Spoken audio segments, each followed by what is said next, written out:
हो, नमस्कार नमस्कार साहेब, मी राहुल महाजन बोलतोय, मधुर खानदेश मधून संपादक. हा नमस्कार. आज आहे 7 ऑगस्ट 2025. हं. शेतकऱ्याला सांगा की आजच बऱ्याच ठिकाणी जळगाव जिल्ह्यामध्ये पावसाला सुरुवात होणार आहे. अच्छा.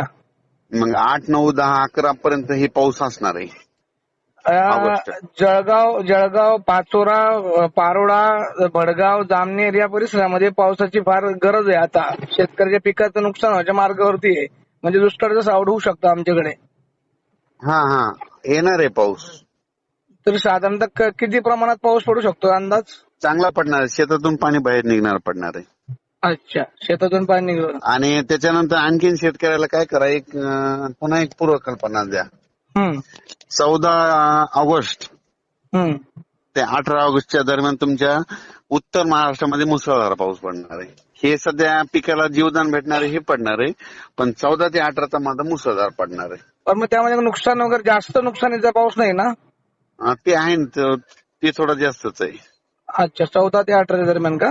हो, त्याच्यामध्ये नदी नाल्याला पाणी येईल त्याच्यात.